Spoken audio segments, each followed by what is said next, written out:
श्रीमद् भगवत गीता का 16वां अध्याय है दैवासुर संपद विभाग योग। इस अध्याय में मानव स्वभाव के दो प्रकारों संत एवं राक्षसी का वर्णन किया गया है। इस अध्याय में भगवान श्री कृष्ण बताते हैं कि सतोगुणी गुणों का विकास करके, शास्त्रों में दिए गए निर्देशों का पालन करके और आध्यात्मिक अभ्यासों द्वारा अपने मन को शुद्ध करके संत स्वभाव को विकसित किया जा सकता है।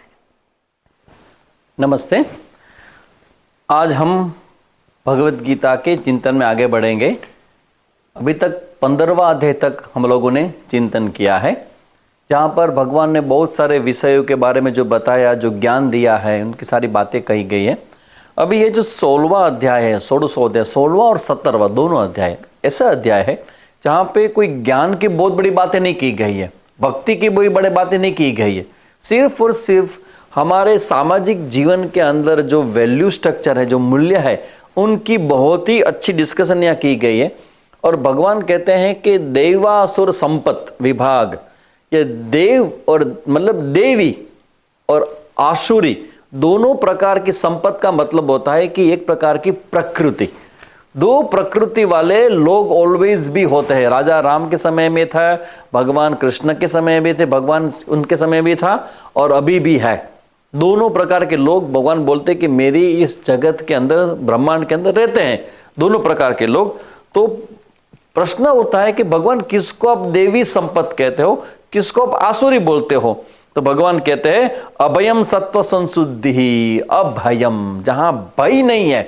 सबसे पहले बात जो भगवान ने जो वैल्यू यहाँ पे कहा गए, निर्भयता। ये जो भय होता है ना, वो पूरे मनुष्य के अंदर देखा जाता है। आहार निद्रा भय मैथुनंच एतद भी पशु भी समाना, पूरे पशुओं के अंदर भी होता है, मनुष्य के अंदर भी ये देखा जाता है भय। भगवान कहते हैं कि देवी संपत्ति वाले लोग होते हैं ना, वो निर्भय होते हैं, अभय होते हैं। कैसे होता है? तो उनके अंदर भय क्यों नहीं होता?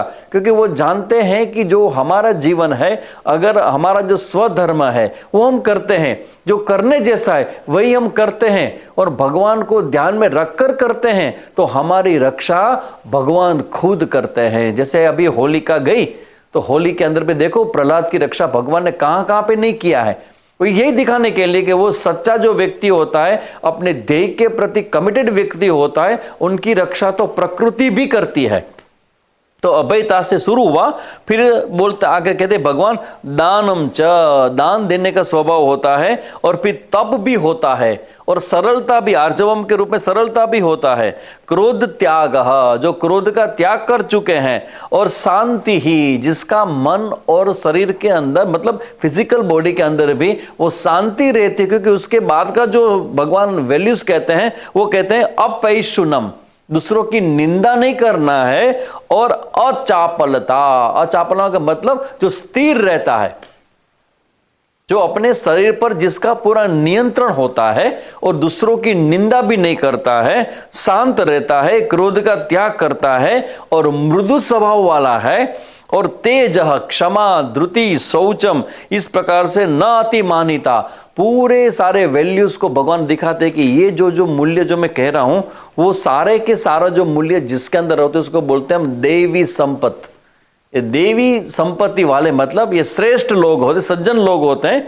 और दूसरे जो होते हैं आसुरी वाले, दंभो दर्पोभिमान से क्रोध पारुष्य में वच, ये जो दूसरे प्रकार के लोग होता है, जहां पे क्रोध होता है, दंभ होता है, मान होता है और अज्ञान होता है, वो सारे जो वस्तुएं होती है उससे मालूम होता है कि ये व्यक्ति जो है वो आसुरी संपत्ति वाला है। और भगवान कहते हैं कि ये जो दोनों प्रकृति है, इनमें से जो देवी संपत्ति वाले लोग हैं ना, वो मोक्ष की ओर और आगे बढ़ते हैं, जीवन में ग्रो करते हैं। और जो आसुरी संपत्ति वाले हैं तो बोलते हैं निबंधया आसुरी मता, ये आसुरी संपत्ति वाले, आसुरी स्वभाव वाले लोग जो है उनको माया बांधती है, इस जन्म में बांधती है, इस जन्म के बाद जब मृत्यु होता है तो भगवान कहते हैं उनको भी ये बंधन छूटता नहीं है, बार बार जन्म मरण के चक्कर में आते रहते हैं।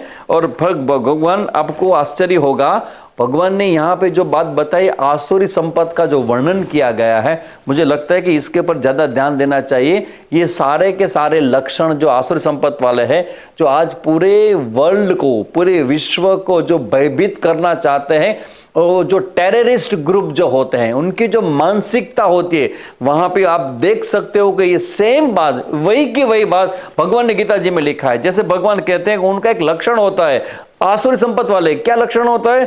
जगत अहिताहा, जगत के अहित में काम करने लगे हैं। जगत अगर शांति से रहता है, संसार में लोग शांति से रहने वाले हैं, देश के अंदर अच्छा जीवन जीने वाले, उनको भी वो डिस्टर्ब करना चाहते हैं, बम धड़ाका करते हैं, उनको उठा के ले जाते हैं, उनका गला काट देते हैं। ये बताता है कि ये आसुरी स्वभाव वाले लोग जो होते हैं वो बंधन की ओर जाते हैं। यहाँ हम कह सकते हैं कि भगवान ने गीता जी में भी जो वर्णन किया है, वो सारे टेररिस्ट ग्रुप जितने भी हैं उनको ये लागू होता है। उनके जीवन में देख सकते हैं, उनकी जो मानसिकता है, उनके जो विचार है, वही विचार के बारे में भगवान कहते हैं कि ये लोग आसुरी स्वभाव वाले लोग होते हैं। काममाश्रित्य दुष्पुरम, मतलब उसके अंदर नेगेटिव इच्छा है, दूसरों को डिस्टर्ब करने की हो, या फिर खुद को सुख भोगना है, तो किसी के साथ कुछ भी वो कर देंगे, वो करने से उनको सुख होता है। तो भगवान कहते हैं ये सब मलिन संकल्प वाले लोग होते हैं, उसको हम आसुरी संपत्ति वाले कहते हैं। और इसके बाद भगवान 12वें श्लोक में बहुत अच्छी बात बताते हैं, सबको याद रखने जैसा श्लोक है। आशा पास सतैर्बद्धाः काम क्रोध परायणाः इहन्ते काम भोगार्थम अन्यायनार्थ संचयान। ये आशा पास मतलब उसके अंदर इतनी कामना, इतनी इच्छाएं होती है, और इच्छा का प्रेशर इतना ज्यादा होता है कि वो इच्छा होने के बाद पूरी जब तक न कर ले तब तक वो शांति से बैठ नहीं सकते हैं।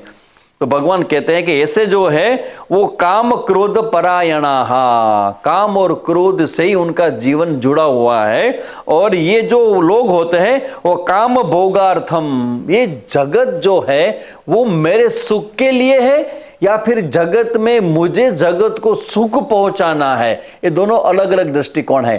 कई धर्म भी यही कहते हैं कि पूरा जगत जो भगवान ने बनाया है वो हमारे भोग के लिए बनाया है। तो वो भोग सृष्टि, भोग दृष्टि वाले लोग होते हैं। और कई लोग होते हैं जो हमारे जैसे होते हैं, जो जगत का कल्याण कैसे हो, दूसरों का अच्छा कैसे हो, वो सोच सोच के पूरा जीवन उनको समर्पित कर देते हैं। इसी प्रकार यहाँ पे हम देख सकते हैं कि जो प्रकृति है, उस प्रकृति को भी हमें डिस्टर्ब नहीं करना है, नेचर को भी डिस्टर्ब नहीं करना है। भगवान कहते हैं कि ऐसे लोग जो बुरे लोग होते हैं वो प्रकृति और नेचर को भी अपना भोग का निमित्त मान लेते हैं कि ये तो मेरे लिए है, मेरे भोग के लिए है। और अच्छे लोग क्या सोचते हैं कि नहीं नहीं, हमें अच्छा करना है, प्रकृति को सपोर्ट करना है ताकि प्रकृति भी हमें ब्लेस करे। ये बोलते हैं पॉजिटिव थिंकिंग वाले लोग होते हैं, जो वृक्ष को बोना या फिर प्रकृति में अच्छी अच्छी बातें हो ताकि वातावरण न बिगड़े, वो सारी बात का वो विचार करते हैं। तो भगवान कहते हैं कि ऐसे असुरी संपत्ति वाले लोग जो होते हैं वो बंधन में होते हैं। और उसके बाद भगवान ने 21वें श्लोक में जो दिखाया है वो बहुत अच्छी बात है। त्रिविधम नरकस्य इदम द्वारम नाशनात्मनः, भगवान कहते हैं कि 3 द्वार आपको दिखाता हूं जो आपको सीधा नरक ले जाएगा, without passport, without any payment, बिना टिकट आप पहुंच जाओगे नरक। तो नरक कौन व्यक्ति पहुंचता है? 3 जो लक्षण है नरक में जाने वाले लोगों के, कौन कौन से? काम, क्रोध और लोभ। अगर तीनों को आपने जीत लिया तो डेफिनेटली आप ऊर्ध्व गमन करोगे और आपका मोक्ष की ओर गति होगा। ये काम, क्रोध और लोभ का बार बार भगवान क्रोध की चर्चा भगवत गीता में क्यों करते हैं? अभी देख लीजिए आप, कहीं पर मैं जाता हूं, मैं पूछता हूं कि क्रोध किसको आता है, सबका हाथ ऊपर रहता है, सामने हमको आता है, हमको आता है, हमको आता है। तो ये जो क्रोध है, वो क्रोध, एंगर मैनेजमेंट हमें सीखना चाहिए। गीता जी में भगवान यहाँ पे बार बार कहते हैं कि क्रोध को जीतना है। कैसे करना है? गुस्सा अंदर से आ जाता है तो उनके साथ हम हैंडल कैसे करें? गुस्सा आना इतना नेचुरल, स्वाभाविक है। क्रोध का मतलब गुस्सा आता है। तो मैं कहता हूं कि अगर कोई व्यक्ति आपको हर्ट करता है तो हर्ट ही गुस्से का रूप ले लेता है। क्रोध का रूप ले लेता है। अगर हम धीरज को डेवलप करें, धैर्य को डेवलप करें, तो गुस्से के प्रभाव से बच जाएंगे। हम प्रकृति के नियम को ध्यान में रखें, हम ईश्वर को हमारे ध्यान में रखें, तो भी हम गुस्से से बाहर आ सकते हैं। उनके लिए तो पूरा 1 घंटा चाहिए चिंतन करने के लिए कि गुस्से को, क्रोध को कैसे हम नियंत्रण करें। और उसके साथ साथ लोभ भी, काम भी है। और भगवान कहते हैं कि लोभ का मतलब होता है जो भी आए ये दिल मांगे मोर, और ज्यादा और ज्यादा और ज्यादा और ज्यादा। हजारों करोड़ के कौभांड करने वालों को मैं पूछना चाहता हूं कि इतने पैसे को क्या करोगे? क्या साथ में ले जाओगे? सबको मालूम है कि जब मृत्यु होता है तो कुछ भी साथ नहीं आता है। तो आपके आने वाली 7 पेढ़ियां भी खाए तब भी न खूटे, इतना आपने इकट्ठा कर लिया है, किसके लिए किया है?